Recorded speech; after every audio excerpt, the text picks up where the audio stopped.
Bonsoir à tous, je suis ravie de vous retrouver dans votre journal sur TV Vendée en ce lundi 8 décembre. Au sommaire de cette édition, à La Roche-sur-Yon, un escape game pas comme les autres pour aider les jeunes à choisir leur avenir. Une façon ludique de découvrir les métiers et de préparer Parcoursup. Le Téléthon avec une 39e édition en Vendée, 170 équipes de bénévoles, près de 300 animations et un plateau télé installé pour la première fois au ciel. Et puis direction Challans pour la 3e journée départementale de boccia, 23 compétiteurs en quête d'une qualification pour les championnats de France. Aux Herbiers, on s'est penché sur la qualité de vie au travail. Un sujet clé pour le secteur agricole, la MSA 4485 a rassemblé professionnels et exploitants pour une conférence dédiée, inscrite dans la quinzaine du bien-être mental. L'écoute et la prévention étaient au cœur des débats, avec un message qui fait consensus. Le bien-être au travail, c'est de l'efficacité en plus. Le processus est simple, écouter celles et ceux qui font le boulot pour voir ce qui les empêche de bien bosser, de bien faire et de bien vivre leur travail. Le processus, c'est donner les conditions, l'envie et les conditions à tout employeur d'aller oser prendre appui sur celles et ceux qui bossent pour ne pas décider tout à leur place de ce qu'il sera bon de faire pour bien travailler, mais de construire ce bien bosser ensemble avec elles, avec eux. La dernière intervention sur cette thématique, c'était une entreprise qui souhaitait travailler cette thématique des risques psychosociaux, mais ne savait pas déjà quel était l'état des lieux. Donc on leur a proposé tout d'abord un diagnostic, et donc ça passe par des entretiens individuels ou collectifs. Et puis après cet état des lieux réalisé, ça nous permet de cibler les thématiques à travailler. Et donc on agit avant que les troubles n'apparaissent, on met des points de vigilance et du coup on fait des préconisations. C'est toujours notre façon d'intervenir, ce sont des conseils, des préconisations, et après les entreprises s'en saisissent ou pas. Qui dit mois de décembre dit Parcoursup pour les étudiants. L'année avance et la pression monte. Quelle filière choisir? Quelle orientation? Pas toujours simple de s'y retrouver. Alors, pour aider les jeunes à y voir clair, la CCI a proposé un escape game un peu spécial. Le principe, résoudre des énigmes pour découvrir la réalité des métiers. Aux Oudéry, une vingtaine d'écoles et de centres de formation se sont réunis pour les accompagner sans stress et de façon ludique. Louise Ménouri nous fait vivre cette expérience.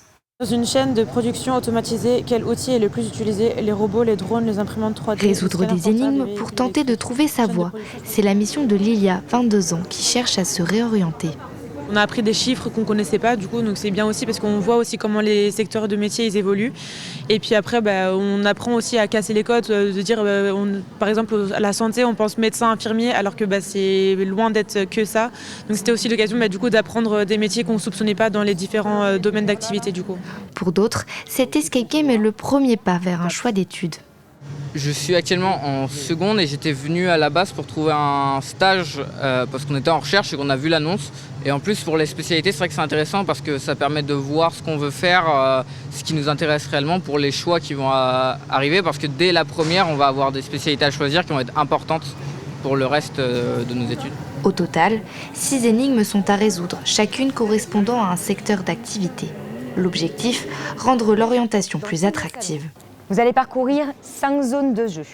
Pour chaque énigme, en fait, il y a une partie qui va être sur le côté technique, c'est-à-dire ils vont apprendre des choses, par exemple sur le transport, mais il y a toujours une petite partie fun qui est plus sympa quand même pour un petit peu intéresser tout le monde, en fait, tout simplement. Et pour chaque pôle, c'est comme ça qu'on a fonctionné. Apprentissage, léger, mais apprentissage. Et la deuxième partie, le côté un peu plus fun. Cette mine d'orientation peut paraître complètement simple, mais en fin de compte, je trouve qu'elle a encore plus d'intérêt parce que les jeunes au jour d'aujourd'hui, avec la conjoncture économique, les changements de métier, l'IA, sont encore plus désorientés qu'avant. Ils ont besoin de repères et d'échanges et de choses simples pour pouvoir s'orienter le mieux possible. Donc ce format, il est indispensable, en tout cas en 2025, et je suis très fière qu'on le porte ici en Vendée. Les lycéens ont jusqu'au 12 mars 2026 pour s'informer et formuler leurs premiers vœux sur la plateforme Parcoursup. À noter que la plateforme Parcoursup est ouverte à partir du 17 décembre. Ce week-end, la Vendée vivait au rythme du Téléthon. Pour sa 39e édition, 170 équipes de bénévoles étaient sur le terrain pour soutenir les animations. Nouveauté cette année, le plateau télé du Téléthon 85 s'est installé au ciel, une première, ce qui a permis aux habitants de suivre des animations en direct. Au total, près de 300 rendez-vous culturels, sportifs et festifs ont été organisés pour soutenir la recherche et les malades. Un bel élan de solidarité. Nous, on avait prévu beaucoup de duplex, de direct du terrain. Les animateurs du Téléthon vendéen, de la coordination, font remonter des images enregistrées. Donc ça permet de rester en prise directe avec le terrain quand même. Comme tous les ans, on a du bon monde sur notre plateau. On reçoit un chercheur d'Angers, Olivier Baris notamment, qui nous fait l'amitié de revenir. On reçoit plein de familles et de malades qui sont heureux de venir expliquer ce qu'ils vivent au quotidien. C'est vrai que c'est important de participer à un événement comme celui du Téléthon pour mettre l'accent sur tout un ensemble de maladies qui sont assez peu connues du grand public, pour sensibiliser aussi au parcours un peu particulier de ces enfants qui sont des véritables guerriers. Donc là, je vais intervenir sur le plateau aux côtés de Marine. On va réexpliquer un petit peu sa maladie et puis expliquer un petit peu l'action de l'association Regard Ouvert pour sensibiliser aux réalités des parents aidants. À La Roche-sur-Yon, la Vendée renforce ses liens avec le Bénin. Depuis 1992, les deux territoires collaborent sur une cinquantaine de projets, aussi bien dans la santé que dans l'éducation. Aujourd'hui, cap sur la culture, le département signe un partenariat pour développer la lecture publique. La Bibliothèque nationale du Bénin s'appuie sur l'expertise vendéenne. L'objectif est de rendre les livres plus accessibles et mieux structurés. Eh bien, on a un lien très fort avec le Bénin depuis longtemps sur des champs d'intervention qui sont très vastes.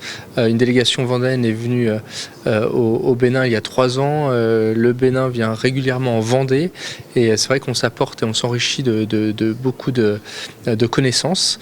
Et c'est vrai que cette coopération renforcée dans le domaine de la lecture et de la culture, eh bien, elle est importante. Donc notre délégation béninoise a pu explorer toutes les compétences des bibliothèques de Vendée. Ils ont pu aller voir des bibliothèques, notamment à la Garnache ou à la Ferrière, des nouvelles bibliothèques qui sont très, très intégrées, très qualitatives. Et puis aussi assister au jury de Première Page, qui est une opération que la Vendée mène depuis quelques années, notamment sur le choix d'avoir des livres pour enfants à destination des familles et des jeunes mamans pour lire dès le plus jeune âge, que les mamans fassent lire et les parents fassent lire à leurs enfants dès le plus jeune âge. Côté sport, place à la boccia. Cette discipline proche de la pétanque est spécialement adaptée aux personnes en situation de handicap. Ce week-end, le comité départemental handisport de Vendée organisait la 3e journée départementale de la boccia. 23 compétiteurs étaient présents, dont certains tétraplégiques ou paraplégiques, aidés par des accompagnants pour placer la balle. Louise Viadger nous raconte cette compétition. Isabelle a été médaillée de bronze au régional. Alors cette année, elle espère marquer un maximum de points pour se qualifier au championnat de France de boccia. Pour la gagne. Vous savez, on est des personnes handicapées. Et là, on remet le pied à l'étrier. Et ça fait beaucoup de bien. Ça redonne du baume au cœur. La boccia permet aux personnes lourdement handicapées de jouer. Elles sont accompagnées d'un assistant. Il reste dos au jeu et n'intervient qu'à la demande du sportif. C'est la personne avec qui je vais avoir le contact maximal, c'est-à-dire la communication. Parce que c'est moi qui vais lui dire comment mettre la rampe, comment la déplacer, à quelle hauteur je vais mettre les balles, quelle balle je souhaite, etc. Et c'est vraiment de la communication.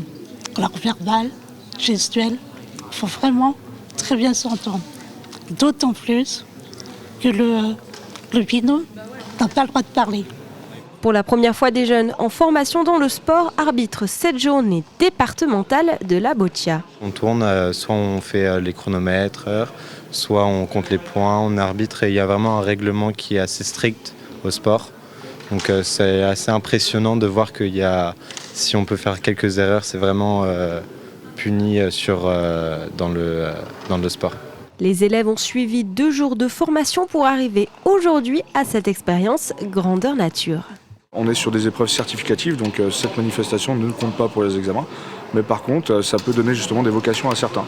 Se dire que c'est une piste de métier pour eux, ils en ont les prérogatives. Donc là, ils voient vraiment ce que c'est avec le public. Sur 28 compétiteurs, 9 ont validé leur présence, une obligation pour intégrer le classement régional. Enfin, un mot d'athlétisme. Alors que la saison des crosses est lancée, le meeting régional du Vent d'Espace se tenait ce samedi. Organisé par les clubs vendéens et le comité d'athlétisme, l'événement a rassemblé près de 350 athlètes. Sprint, lancer du poids, saut en longueur ou à la perche. De belles performances ont été enregistrées, dont un record de la Nantaise Clara Ingoglia sur le 60 mètres haies avec un temps de 8 secondes 26. Jetons à présent un œil à la météo de demain. Le ciel sera plutôt voilé avec des nuages persistants tout au long de la matinée. Les températures seront fraîches au réveil, autour de 9 à 10 degrés dans les terres dans l'est de la Vendée. Et elles seront plus élevées sur la côte, elles avoisineront les 14 degrés. C'est la fin de ce journal. Merci à tous de l'avoir suivi. Prochain point sur l'actualité. Demain, dès 7h avec Florian Wozniak. Tout à l'heure, retrouvez 85 chronos présentés par Paul Deswatines. Ce soir à 18h45. En attendant, vous pouvez voir et revoir nos émissions et reportages sur le site tvvendée.fr. D'ici là, passez une très bonne soirée.